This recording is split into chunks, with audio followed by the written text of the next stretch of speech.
Hello friends, আরও একবার তোমাদের স্বাগত আমার চ্যানেল তানিয়া হাই অন লাইফে। আর আজকে আমি আপনাদের সাথে চিকেনের একটা টেস্টি রেসিপি শেয়ার করতে চলেছি, কড়াই চিকেন। তো এই কড়াই চিকেন বানানোর পদ্ধতিটা পুরোপুরি জানার জন্য আপনাকে কিন্তু পুরো ব্লগটা দেখতে হবে, এবং ব্লগটি দেখে যদি আপনার ভালো লাগে তো চ্যানেলটিকে কিন্তু সাবস্ক্রাইব করতে ভুলবেন না। তো আপনারা দেখতেই পাচ্ছেন আমি ইনগ্রিডিয়েন্টে পেঁয়াজ কুচিয়ে নিয়েছিলাম, কাঁচা লঙ্কা, টমেটো সব চপ করে রেখেছিলাম অলরেডি, আর আদা রসুনের পেস্ট নিয়ে নিয়েছিলাম।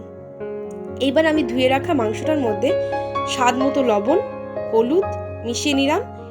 এবার দইটা মেশানোর আগে আমি প্রেফার করি ভালো করে যাতে মশলাগুলো মেশে, তার জন্য আগে নুন হলুদ দিয়ে মাংসটাকে ভালো করে মাখিয়ে নিয়েছি, তারপরে এর মধ্যে টক দই দিয়ে পরপর এটাকে আমি মাখাতে থাকবো। ভালো করে মিশিয়ে নেওয়ার পর এইবার এতে আমি আদা রসুনের পেস্টটা দিয়ে দিলাম, দিয়ে এবার আদা রসুনের পেস্টটা দিয়ে ভালো করে মাংসটাকে মেখে নেব। এটা দিয়ে ভালোভাবে যখন আদা রসুনের পেস্টটা মাংসের মধ্যে মিশে যাবে, এর মধ্যে আমি একটু ধনে গুঁড়ো দিয়ে দিলাম, এবং স্বাদ মতো যেরকম আপনি ঝাল খেতে পছন্দ করেন সেরকম আমি লঙ্কার গুঁড়ো দিলাম।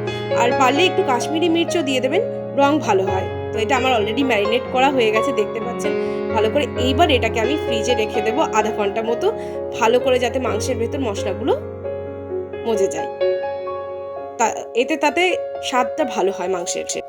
এই চিকেনটা বানানোর জন্য আমি একটা স্পেশাল মশলা বানিয়ে নিই, যেটার জন্য আমার গোটা জিরে, গোটা মৌরি, গোলমরিচ, লবঙ্গ, মেথি, শুকনো লঙ্কা, দারচিনি, এলাচ এটার প্রয়োজন ছিল, যেটা আমি শুকনো কলায় ভেজে নিয়েছিলাম। ভেজে নিয়ে ওটাকে আমি মিক্সিতে গ্রাইন্ড করে নিয়েছিলাম ভালো করে।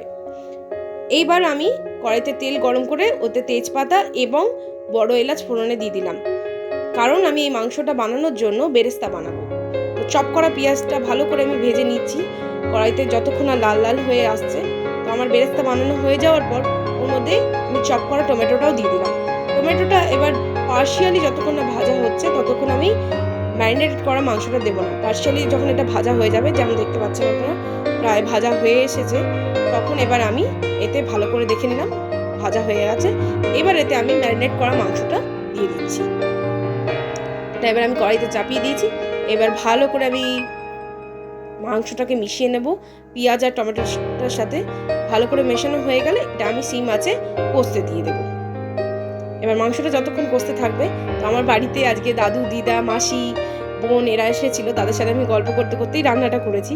তো মাংসটা কষতে থাক, কষার পর আমি এটা আপনাকে দেখাবো যে এর কালারটা কিরকম আসছে এবং মাংসটা শেষ অবধি কেমন দেখতে লাগছে। তো সঙ্গে থাকুন আপনারা। মাংসটা কষাতেই এর মধ্যে আমি যে স্পেশাল মশলাটা বানিয়েছি ওটাও মিশিয়ে নিয়েছিলাম। মিশিয়ে ভালো করে মাংসটা কষাতে থাকি। এবার আমি দুবার কষানোর পর মাংসটায় জল দিয়ে দিয়েছি। এবার জল দেওয়ার পর আমি এটা ফুটতে দিতে থাকলাম, এবং যেহেতু এটা আমি ভাতের সাথে পরিবেশন করব তাই আমি একটু ঝোল রেখেছি মাংসটাতে। যদি আপনি রুটির সাথে খেতে চান কম কষাও করতে পারেন এটাকে।